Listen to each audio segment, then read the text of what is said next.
I'm Mercedes, here to tell you a little bit about Anchor.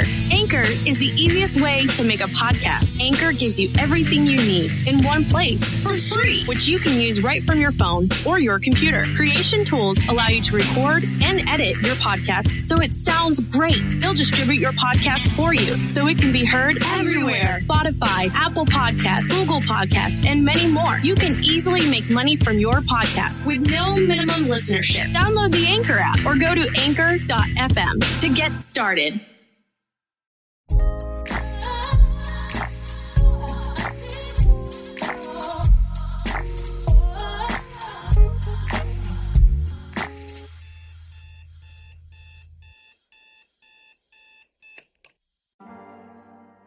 I wanted to tell you. I wanted to reveal everything within me and stand before you completely naked, beautifully flawed and unafraid to flaunt all of my perfect imperfections before you. But I couldn't do it. I wasn't prepared to show you just how broken I really was. My pride just wouldn't allow me to let my guard down, so I danced this forbidden dance, completely covered and wearing a mask that not even I could recognize. I didn't get out much anymore. I enjoyed the occasional happy hour, networking, or a promotional event, but other than that, I spent most of my time either at home, trying to save a few coins to take care of bills, or over at Corey's spot trying to get me a good nut. But that was it. But after the week I had just had at work, trust me, nobody had to hold me hostage. I gladly accepted Joe's invitation to the Cocoa Lounge. The Cocoa Lounge was a quaint little spot with a live band and the best damn wings and drinks that I have ever tasted in my whole life. I was surprised that Joe even knew about the Cocoa Lounge. He didn't seem like the wings and hard liquor type.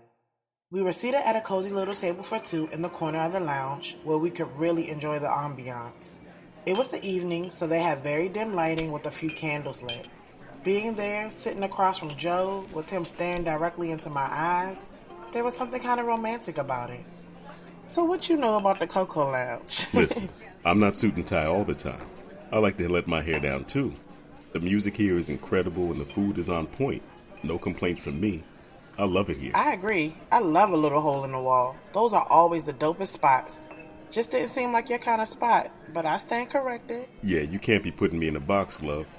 Like you, I'm multifaceted. Oh, you think I'm multifaceted? Well, aren't you? I'm asking you. When you look at me, what do you see? Now, I knew that asking Joe a question like this could be tricky. He had a way of analyzing a person, almost frighteningly so. But he would do it with this whole Gandhi-like approach. He had a way of speaking in parables, sometimes as if our interaction was one big riddle. It had me slightly intrigued. Well, intrigued enough to play this little game with him for now. But I needed something concrete. That's a very vague question for such a calculated woman like you, Keena. Oh, so you see me as calculated? Go on. Okay, I'll take the bait. When I look at you, I see a woman on a journey to self-discovery. One who's very sure of what she wants, but sometimes you're unsure about how to attain it. You have this whole fragility about you. What intrigues me is that there's so much strength in it. You're the type that could be going through hell, but it would never show on your face. I admire that, but I also empathize. I couldn't imagine holding everything inside and pretending that it's all okay when deep down I knew that it wasn't. That tough exterior you wear, it's just a facade. It's not who you really are. There's this passion in your vulnerability, though. That's what keeps my attention. You need to own that. That's the secret to where your power lies. I see what you have the potential to become, what you will become. And let me tell you, it's something amazing. I know that you believe it, but once you really get a glimpse of it, when you finally see it for yourself, that's when you'll begin to really live it. That's the woman I'm anxious to get to know. That's what I see, Keena. I wasn't sure about what the proper response should be. I knew what I wanted to say, but damn, it was just like one of those moments where I was completely speechless. Joe basically sang my life with his words. He made it sound all poetic and shit, but man, did he hit the nail on the fucking head. What he said really struck a chord with me, and I sat there staring at him like he was a fucking gypsy turned life coach who had just discovered the meaning of life or something. Who says soul-stirring shit like this on a date? What the fuck was I supposed to say? But I did ask, and yeah, he gave me one hell of an answer. What I saw in Joe wasn't much different from what he saw in me. What I had gathered from knowing him from just a short time was that he was very patient, but persistent. He made it clear that he was actively pursuing me, but he did it in such a way that wasn't aggressive or pushy. It felt very natural and progressive. I liked that about him, but I'll admit, I was skeptical. I mean, he said all the right things, he was a perfect gentleman, he kept giving me just enough to keep my interest, but I felt like there was something missing. There was a part of Joe's story that I didn't know, and I knew he wasn't so eager to share. So, Keena, what about me? What do you see in me? I'll be honest, Joe. I feel like in many ways you can relate to everything you just said. I feel like you're the self-made man, very self-assured, but there's something else. I can't put my finger on it, but I know there's way more to the story than you're willing to share or that you have shared, if that makes sense. You speak effortlessly, but I kind of question the authenticity behind your words. You know so much, and yet I know so little about you. I think that's done purposely, as a defense mechanism. You seek something deeper, but yet you tend to keep things very figurative in an attempt to maybe escape the same permanence that you claim to seek. I find that very intriguing, but also confusing. Like, it makes me second guess you because I'm not certain that you're being genuine. You are very sure, but like me, you're very unsure. There's beauty in that, if it's real. Wow. I mean, part of me wants to be offended, but no, you're absolutely right. I hold back a lot, but trust me, I'm 100% genuine. You don't have to worry about that. I will admit, there are definitely things I have not shared with you out of fear. I don't want my past to be a hindrance in what the future holds. There you go with those damn parables again. What does that mean, Joe? We all have pasts. What is it you're not telling me? I want us to have a nice night tonight, Keena. Enjoy ourselves, get lost in the music. I promise when the time is right, I'll share everything with you. You have my word. He was hiding something. And me being me, my mind was all over the damn place with possibilities. It seemed like every time I met someone, it would ultimately come to this. Something that they were hiding that would ultimately make me stop talking to them. Why did this shit always happen to me? Are you married, Joe? 6 kids, 5 baby mothers, and a dog? Oh no, let me guess. You escaped from a mental institution, and Joe ain't even really your name, right? Nothing like that, Keena. You watch too much TV. So what is it? I told you. I'll tell you another time. Not here, Keena. Okay, fine. Just promise me that this whole thing is not a waste of my damn time. Time is very precious to me, too. I wouldn't waste it. Let's enjoy tonight. I'll tell you everything tomorrow. I figured since Joe wasn't budging, I'd just leave it alone for now. But I knew tomorrow would take forever to come, and if he expected me to get through the night and just act like he wasn't hiding a secret, I was definitely going to need a stiff drink. Or 3. Good evening, ladies and gentlemen. Welcome to the Cocoa Lounge. As you all know, we've recently added Spit That Saturdays into our lineup. It's our weekly open mic night for all the lovers of lyrics and linguistics. And it features our house band, Past Due. The sign-up sheet is up front. So if you have the gift of spoken word, consider yourself a true wordsmith. Let us hear it. I looked over at Joe and he was smiling from ear to ear. He set me up. He knew that tonight was open mic night, and he wanted to hear me spit. Joe had asked me to recite some of my poetry to him before, but I was always kind of shy about it. That goes back to the whole vulnerability thing. I could always do it in front of a crowd, but that up close and personal thing, man, that was tough for me.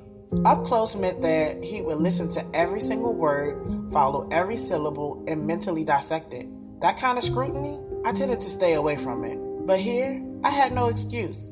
It was a pretty nice crowd, and I could always pretend that they were naked or something. Not to mention, once I had me a nice shot of 151, that stage fright would disappear and everyone else no longer existed. I had gotten away from one of my very first loves, poetry. I wanted to do more with it, but it had become such an oversaturated trend in some areas, and I wasn't like the rest. I had my own vibe, and sometimes I was frowned upon in the poetry community. I had to go up there. It had been a while since I even wrote a poem, let alone performed one, and to give up the opportunity to do so, especially with such an amazing band, that would be crazy as hell. I figured that maybe this would be the push I needed to get back to my music, another love of mine that I had thrown to the wayside. Oh wow, isn't that a coincidence? It's open mic night, and you're a poet. What are the odds? Yeah, one big coincidence. You set me up. Who, me? Yeah, you. I don't have a clue what you're talking about. But, since we're here, you might as well do your thing, right? Fine, I'll sign up. If you sign up too. You want me to do spoken word? Yes, I do. You're so very well spoken. I'm sure you'll come up with something. Okay, Keena. I'll play this game with you. Great, so let's sign up. I walked over to the sign-up sheet and signed both of our names. I was so nervous, but it made me feel a little bit better knowing that Joe was going to do it too. I was surprised he was even game for it, and the fact that he agreed definitely boosted his approval rating. I sat there anxiously waiting for the open mic portion to begin. They called me up first. All right, Coco Lounge, let's welcome Keena to the stage. How y'all doing tonight? This piece is entitled Infinitely Infinity. You are the accident that happened on purpose. Nah, you happened with purpose. You see, we were destined to cross paths at least 6 billion lifetimes ago. And every past life we've encountered together has anxiously prepared us for the next.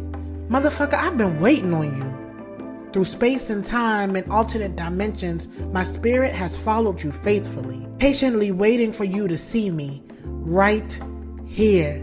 Can't you recognize your queen? Remember when we made love amidst the Serengeti?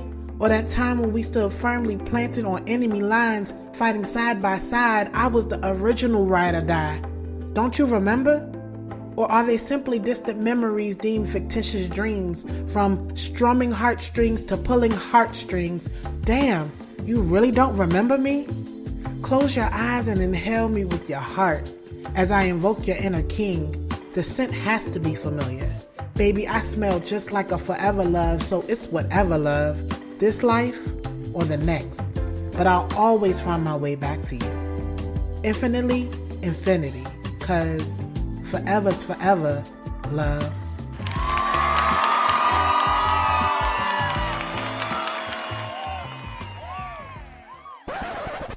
The next day was the longest day of my life.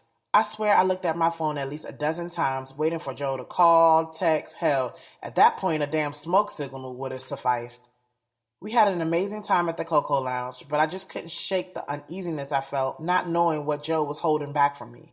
I decided to text Corey to see what he was doing and to help get my mind off of Joe. Shit, I thought that maybe we could even get a little quickie in before work the next morning, but I didn't hold my breath. I knew Corey was still mad. Like Lamar, he had been giving me the silent treatment also. I just couldn't win. Hey, you. How you doing? I'm good. How's Joe? Really, Corey? What, Keena? How's Stacy? Listen, she's married, Keena. It's not even like that. We're just cool. Could have fooled me. Man, look, it really don't even matter no more, okay?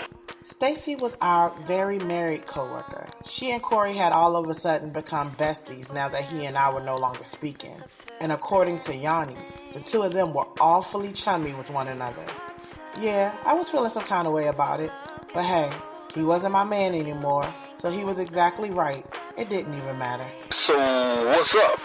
I mean, you obviously want something, right? You already know what I want. Well, you had it, but you fucked it up, trying to be all slick. Slick? How? Like Stacy, Joe is just my friend. I'm not stupid. I know that's the same nigga you've been texting for months now. I mean, the nigga had you all smiling, sending you flowers and everything. So just go be with him, alright? Let him dick you up and down. Is this thing on? I just said he was my friend. That's it. So we gonna do this, or am I gonna have to sit here and keep reading this lifetime bullshit you spitting? You and that smart-ass mouth. Do something about it. I'm on my way. He put up all that fuss for nothing. At the end of the day, Corey knew where it was good at. Not that having great sex is some big accomplishment, but he knew he missed this pussy as much as she missed him. Part of me wanted to back out and tell him not to come. I didn't want Joe to call while I was out with Corey getting dick down. Not a good look. But then again, it was already late and my body needed that fix. Corey and I were both quiet on the ride over, but the tension was so thick between us. Neither one of us had a thing to say. It was almost like this was just a business transaction. We had one goal in mind, and that was it. No small talk.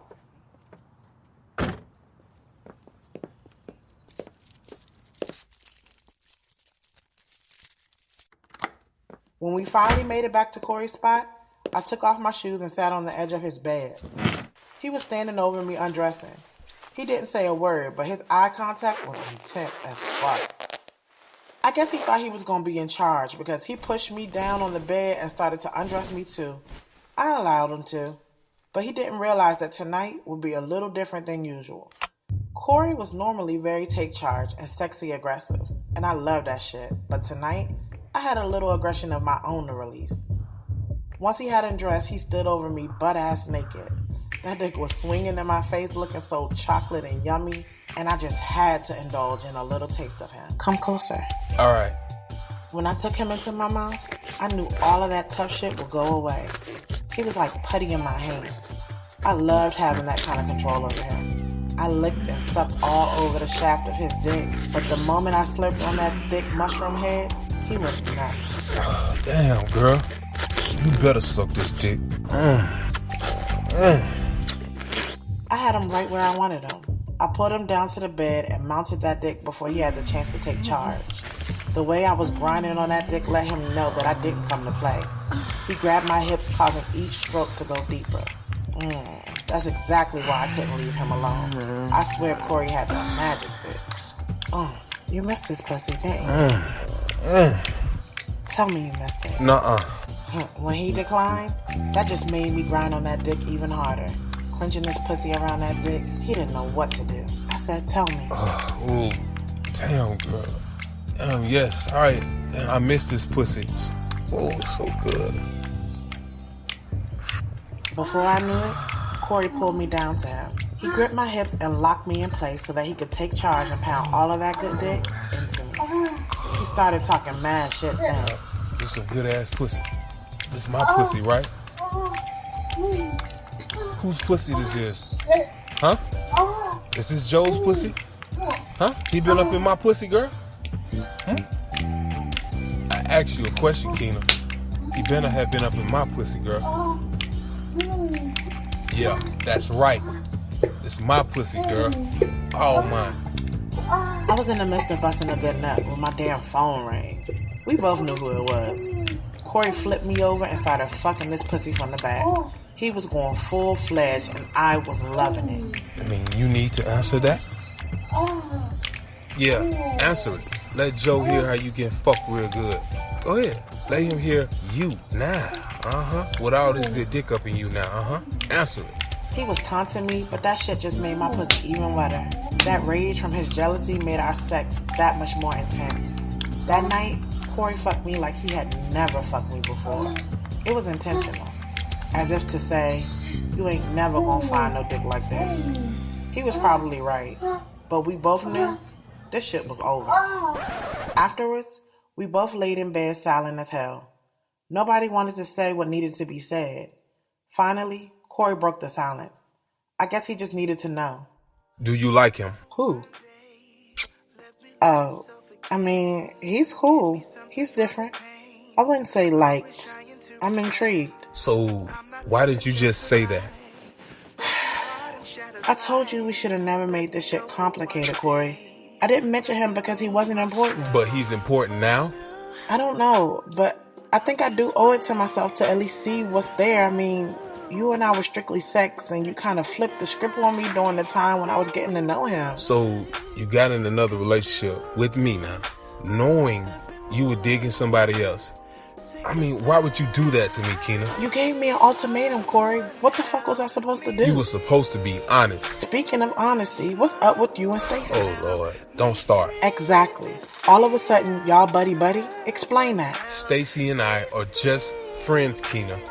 I mean, she's been here for me through all this. Through all of what? Us. This. I mean, whatever the hell this is. I've been trying to figure it out, I mean, like forever now. But you... Girl, you and this damn wall of yours. Can't nobody break that shit down.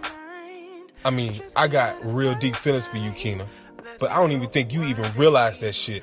It has always been more than just sex with me, okay? You shut me out like you're afraid of something. I mean, I didn't know what to do, so I got another woman's perspective. So all of a sudden, you need a confidant because all of this is taking a toll on you? But you never once said shit to me. Why couldn't you just talk to me about whatever the fuck was going on? Because Keena is only fucking concerned about Keena. You are selfish and you are spoiled. And you only think about yourself. And to be honest, that is the real reason this shit can't work. You don't want to if it don't fit you. Honestly, I just don't think you give a fuck. If I'm so damn horrible, why even go through this? Because I fell in love with your selfish ass. And when you love somebody, the shit just don't disappear because you want it to. I don't know what you expect me to do with that information, Corey. Like, what do you want me to say to that? I mean, what the fuck, Keena? This isn't rocket science. You know what? Nothing. It don't even matter. We tried it, and it didn't even work. And I'm cool with that. But this shit here, it's done. There was nothing more to say, but I honestly couldn't even take any more of that emotional shit. Shortly after our argument, I just packed my little overnight bag and left. I needed to get away from Corey. It was just too much. Part of me knew that he was right. I could be selfish as fuck sometimes, and I only cared about my damn self. But I'm a firm believer that sometimes that's just the way things have to be. I protected my heart at any cost, but I knew that if I wasn't careful, I'd end up paying an amount I couldn't afford. On the way back home, I looked at my phone and saw the missed call from Joe. I didn't know what he had to tell me, but after dealing with Corey, I didn't even know if I could take any more drama for the night. I guess he must have sensed me thinking about it, because right then, the phone rang. When I answered, I tried my best to play calm, even though on the inside, I wanted to scream. Joe had purposely kept me waiting all day, and I wanted to know why. Hey, beautiful. How was your day? He had the nerve to call me at almost 10 p.m. with small talk. I couldn't believe it. My day was eventful. Nice to finally hear from you. I know. Things got a little hectic on my end, and I wanted everything to be settled when we finally spoke. Okay, so spit it out. Damn. You waste no time, huh? Joe, listen. It's 10 o'clock. You had the entire day. Time is up. He was stalling. I could tell that what he had to say was about to be something deep just by how his breathing changed. I knew it was going to be some shit that I just couldn't get over. Okay, listen, Keena. What I'm about to tell you, I really hope it doesn't ruin our friendship and what I'm trying to build with you. I just need you to have an open mind about it. His voice was trembling, and for the first time ever, Joe was openly unsure of himself. I didn't know how to respond, so I just remained silent on the line. Keena, are you there?